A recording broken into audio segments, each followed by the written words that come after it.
Assalamualaikum warahmatullahi wabarakatuh. Waalaikumsalam warahmatullahi wabarakatuh. Kami mahasiswa dari kampus Yayan Bone untuk mengobservasi SMA 30 Negeri Bone. Nah, adapun pertanyaannya yaitu kurikulum apa yang berlaku di sekolah SMA 30 Negeri Bone? Oke, untuk tahun pelajaran 2023-2024 kita pakai dua kurikulum. Kelas 10 itu menggunakan kurikulum Merdeka, kelas 11-12 menggunakan kurikulum 2013. Jadi ada dua yang kita pakai. Yang kedua yaitu sejak kapan kurikulum Merdeka ini diterapkan? Baru semester ini, semester ganjil tahun tahun pelajaran 2023. Apa tujuan kurikulum Merdeka diterapkan? Kalau kurikulum Merdeka itu kita laksanakan sesuai dengan amanah undang-undang, itu yang pertama. Yang kedua, sesuai dengan visi misi sekolah, kita coba ramu visi misi sekolah dengan kurikulum yang ada. Jadi pada dasarnya kurikulum ini kita rancang bagaimana pembelajaran itu berpusat ke peserta didik. Jadi itu ya tujuannya. Kemudian biasanya kurikulum Merdeka ini itu kita siapkan siswa untuk langsung ke dunia kerja. Ya, makanya dalam muatan kurikulum itu ada pembelajaran intrakurikuler itu 70%, ekstrakurikuler itu selebihnya. Jadi kita lebih banyak melaksanakan kegiatan apalagi praktek atau proyek. Ya. Bagaimana atau isi yang terdapat dalam kurikulum Merdeka? Isinya sebenarnya lebih bagus dibanding ke-13 yang kemarin, yang seperti yang tadi saya sampaikan, karena kita lebih banyak prakteknya atau proyeknya dibanding ke-13 kemarin. Karena kalau di ke-13 kemarin kita banyak teori, kurang dengan kegiatan praktek, makanya ini ada proyek ya. Di ke-13 itu yang menjadi di kurikulum Merdeka itu yang menjadi pembedanya sebenarnya. Bagaimana bentuk struktur kurikulum? Untuk struktur kurikulum yang ada sebenarnya tidak terlalu jauh beda dengan ke-13. Hanya ada beberapa perbedaan. Misalkan di kelas 10 sekarang yang kurikulum Merdeka itu kelas 10 itu hampir sama dengan muatan kurikulum SMP. Jadi istilahnya kita tidak pakai lagi sistem jurusan, hanya hanya per kelas saja ya, kelompok. Jadi nanti di kelas 2 itu ada namanya kelompok kelompok maupun pilihan. Jadi strukturnya ini kelas 10 karena kita baru memulai, itu sama dengan struktur kurikulum di SMP, di SMP. Karena mata pelajaran informatika itu sudah ada, yang dulunya tidak ada. Kemudian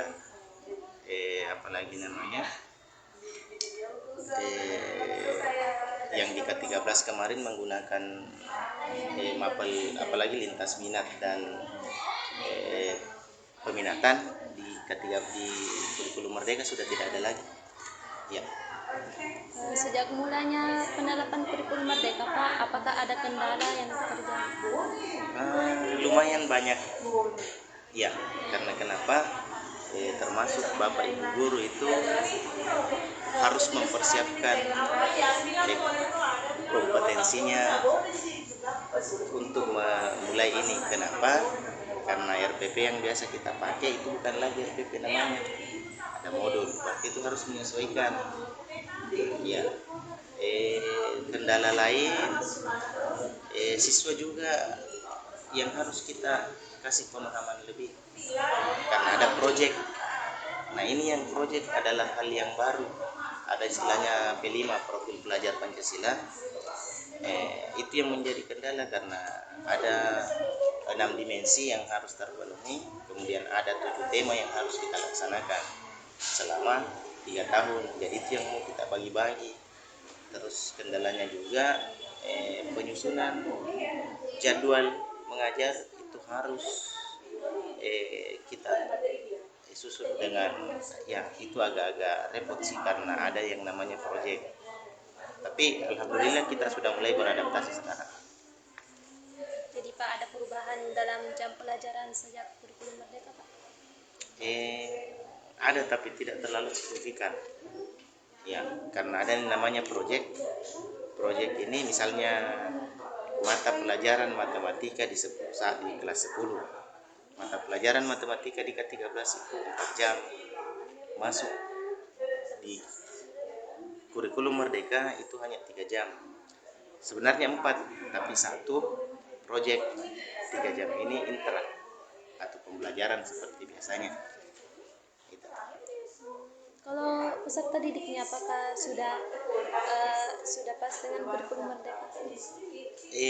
Sejauh ini kita belum ada apalagi namanya belum ada apalagi kita belum ada kayak evaluasi terkait dengan ini karena ini masih sementara berjalan, belum ke 1 semester ya. Jadi masalah kepuasan atau masalah pasnya dengan kurikulum yang ada itu belum bisa kita simpulkan, tapi mudah-mudahan karena biasanya begitu butuh waktu untuk beradaptasi, tapi mudah-mudahan nanti insyaallah kita akan menyesuaikan sesuai dengan kurikulum amanah undang-undang terkait dengan pelaksanaan PKM.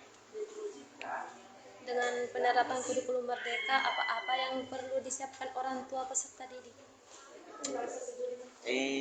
Sekira kerjasama yang bagus, harus berkolaborasi dengan sekolah, apalagi biasa ada kegiatan yang kita laksanakan sampai sore. Kemudian proyek bahan-bahan proyek itu biasanya harus dibawa dari rumah, harus disiapkan sebelum pelaksanaan ya.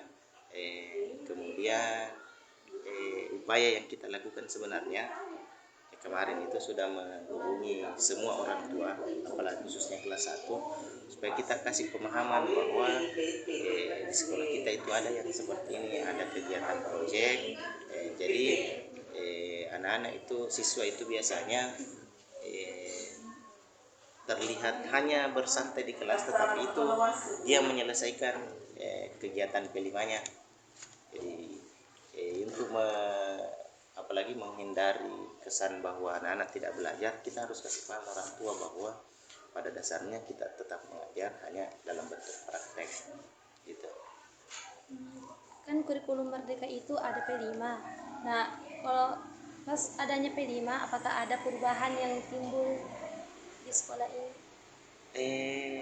P5 itu saya kira cukup bagus. Bisa perubahannya itu ke siswa itu luar biasa. Kenapa? Karena siswa tidak monoton belajar di dalam kelas dengan teori-teori, dengan materi. Tapi dengan P5 ini siswa lebih bisa mengeksplorasikan diri, bisa lebih berkreasi. Misalnya kita kasih tema bangunlah jiwa raganya. Ini tema P5. Nah, setelah itu apa yang kita lakukan di tema bangunlah jiwa raganya itu, misalkan tujuannya itu menumbuhkan kesadaran siswa dan guru terkait dengan adanya kebersihan dan kesehatan lingkungan. Jadi mereka tanpa harus disampaikan bahwa ini itu mereka sudah ini ketika tujuan dari P5 itu tercapai. Menurut Bapak, apakah kurikulum yang manakah yang efektif sejak kurikulum merdeka sudah diterapkan? Maksudnya Pak, apakah yang kurikulum sebelumnya atau yang sekarang? Untuk sementara kalau kita mau simpulkan saya kira terlalu dini ya. Terlalu dini. Ya kenapa? Karena kita baru K13 ini kita jalankan selama 10 tahun. Kemudian ini hanya baru 5 bulan, baru 5 bulan. Nah, kalau mau simpulkan yang mana efektif, saya kira belum. Tapi dari beberapa informasi yang saya dapat dari beberapa sekolah yang sudah menjalankan sebelumnya, katanya ini bagus, ya. Bagus karena kenapa? Siswa itu tidak fokus belajar di dalam kelas toh, dia berkegiatan.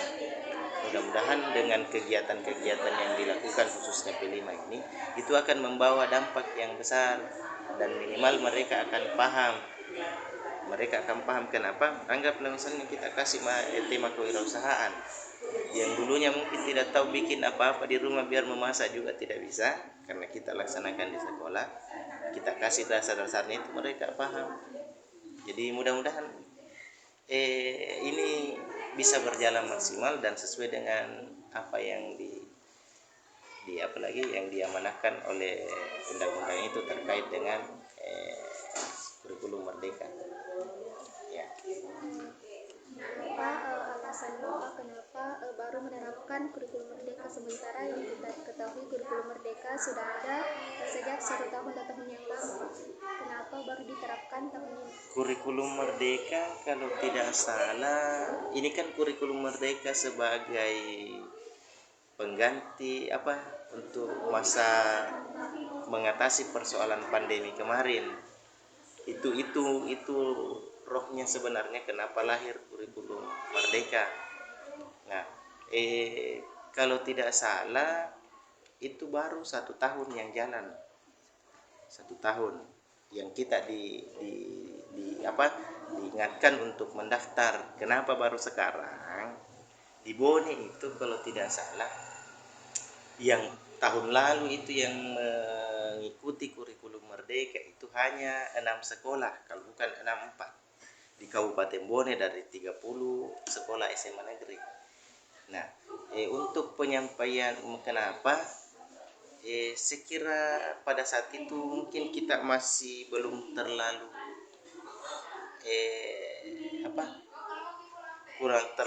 kurang sosialisasi ke sekolah-sekolah, makanya kurang. Karena ada beberapa sekolah itu kenapa saya tidak mendaftar memang dari dulu. Jadi sekira mungkin persoalan sosialisasi ke sekolah sehingga agak lambat sekolah menerapkan itu. Ya. Ya, terima kasih atas jawaban dari Bapak tentang kurikulum merdeka. Sekian dari kami. Wassalamualaikum warahmatullahi wabarakatuh. Waalaikumsalam warahmatullahi wabarakatuh.